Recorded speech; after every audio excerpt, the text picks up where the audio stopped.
Bismillahirrahmanirrahim. Assalamualaikum warahmatullahi wabarakatuh.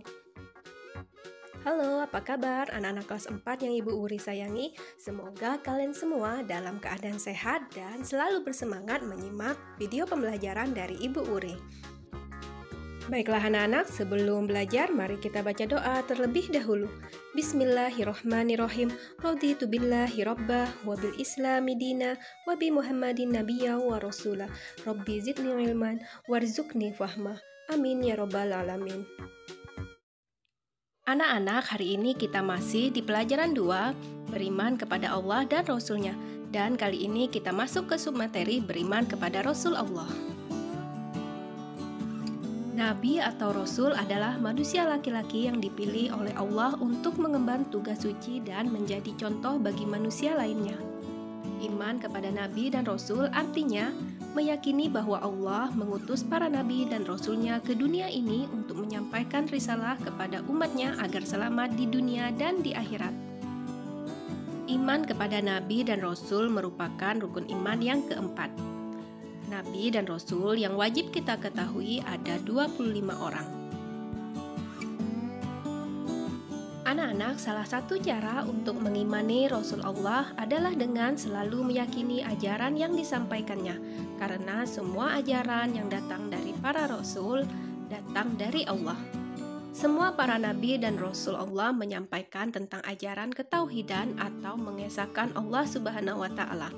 Allah mengutus para rasul untuk menyampaikan kabar gembira dan peringatan kepada umatnya masing-masing. Dalam Al-Quran Surat An-Nisa ayat 165, Allah Subhanahu wa Ta'ala berfirman, "Mereka kami utus selaku rasul-rasul pembawa berita gembira dan pemberi peringatan agar tidak ada alasan bagi manusia membantah Allah sesudah diutusnya rasul-rasul itu. Dan adalah Allah Maha Perkasa lagi Maha Bijaksana." Anak-anak, para rasul merupakan manusia biasa yang dipilih Allah untuk menjadi contoh bagi umatnya. Mereka memiliki sifat-sifat sebagaimana manusia pada umumnya yang disebut al-aradul basyariyah seperti makan, minum, sakit, sehat, berkeluarga, dan mengalami kematian. Dalam Al-Quran Surah Al-Furqan ayat 20, Allah Subhanahu wa Ta'ala berfirman, "Dan kami tidak mengutus rasul-rasul sebelummu melainkan mereka. Sungguh mereka memakan makanan dan berjalan di pasar-pasar."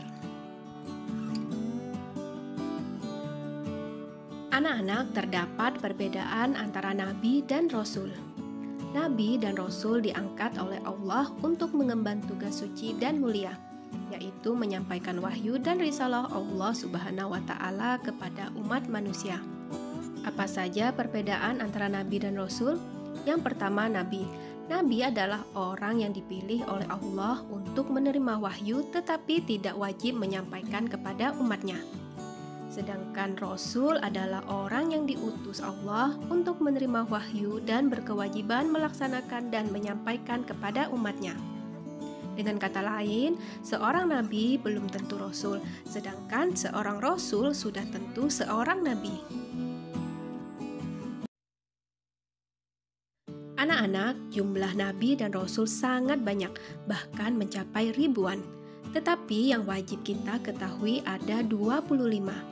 Semua nabi dan rasul diutus untuk umat tertentu kecuali Nabi Muhammad yang diutus untuk seluruh umat manusia dan alam semesta serta sebagai penutup para nabi dan rasul. Dari beberapa hadis disebutkan bahwa jumlah nabi jauh lebih banyak dibandingkan dengan jumlah rasul. Jumlah nabi adalah sebanyak 124.000 orang, sedangkan jumlah rasul sebanyak 315 orang. Salah satu keterangan dari Abi Dzar radhiyallahu anhu, Abi Dzar bertanya, "Wahai Rasulullah, siapa nabi pertama?" Rasulullah menjawab, "Adam." Aku bertanya, "Wahai Rasulullah, apakah beliau seorang nabi?" Rasulullah menjawab, "Benar, ia seorang nabi yang diajak bicara oleh Allah." Aku bertanya, "Wahai Rasulullah, ada berapa jumlah para rasul?" Rasulullah menjawab, 300 sekian belas. Mereka sangat banyak. Nah, anak-anak, ini adalah nama-nama nabi dan rasul yang wajib kalian ketahui.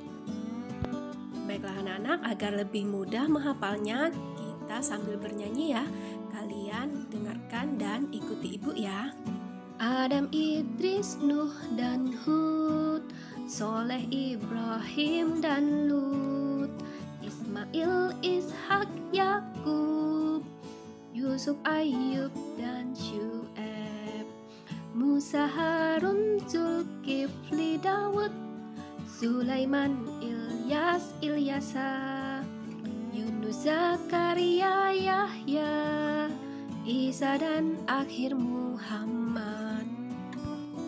Nah, anak-anak, nanti silahkan dihafal menurut versi kalian masing-masing. Anak-anak, tugas utama para Rasul Allah adalah menyeru umat manusia untuk menyembah Allah dan meluruskan kepercayaan mereka kepada Allah, serta menegaskan bahwa alam semesta serta isinya diciptakan oleh Allah, Tuhan yang Maha Esa, tidak ada Tuhan selain Allah. Karena Allah yang menciptakan alam ini, maka peraturan yang wajib ditaati adalah peraturan Allah Subhanahu wa Ta'ala.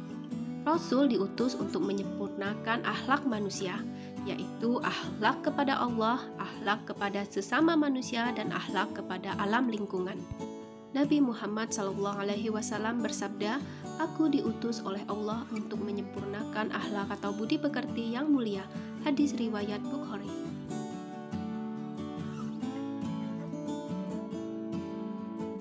Nah, anak-anak, terdapat sifat wajib dan sifat mustahil bagi Rasul.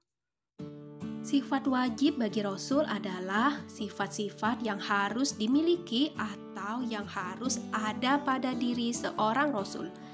Sedangkan sifat mustahil adalah sifat-sifat yang tidak mungkin dimiliki atau tidak mungkin ada pada diri seorang Rasul. Yang pertama ada sifat sidik, yang artinya benar dan jujur. Lawan dari sifat sidik adalah kizib atau berdusta. Jika seseorang Rasul memiliki sifat kizib atau dusta, maka ajaran yang dibawanya akan penuh kedustaan yang dapat menyesatkan umatnya. Yang kedua adalah amanah, artinya jujur atau dapat dipercaya. Sedangkan lawan atau sifat mustahilnya adalah khianat atau penipu. Jika seorang Rasul memiliki sifat penipu, maka tentu umatnya menjadi penipu pula. Yang ketiga, tablik artinya menyampaikan, sedangkan lawannya atau sifat mustahilnya adalah kitmat atau menyembunyikan. Jika seorang Rasul memiliki sifat kitmat, tentunya risalah yang diberikan oleh Allah tidak akan sampai sepenuhnya kepada umat. Dan yang keempat adalah sifat fatonah, artinya cerdas atau pandai. Lawan atau sifat mustahilnya adalah baladoh atau bodoh. Tugas seorang Rasul sangat berat, maka Rasul harus orang yang cerdas, cakap, pandai, dan tanggap terhadap keadaan di sekitar. Seorang Rasul juga harus pandai berdialog dan berdiplomasi sesuai dengan petunjuk wahyu yang diterimanya dari Allah Subhanahu wa Ta'ala. Nah, anak-anak, apa saja hikmah jika kita beriman kepada Rasulullah? Yang pertama, bertambah iman kepada Allah Subhanahu wa Ta'ala. Kedua, mengamalkan apa yang disampaikan para rasul. Tiga, bersyukur kepada Allah Subhanahu wa Ta'ala. Empat, memperoleh teladan yang baik dalam menjalani hidup. Dan kelima, mendapatkan keselamatan di dunia dan akhirat. Baiklah anak-anak, itulah tadi materi kita mengenai beriman kepada Rasul Allah. Semoga dengan materi tadi dapat menambah pemahaman kalian dan menambah keimanan kalian kepada Allah dan Rasul-Nya. Akhir kata, Ibu akhiri pembelajaran kita dengan mengucapkan Alhamdulillahirabbil alamin. Wassalamualaikum warahmatullahi wabarakatuh. Terima kasih dan sampai jumpa.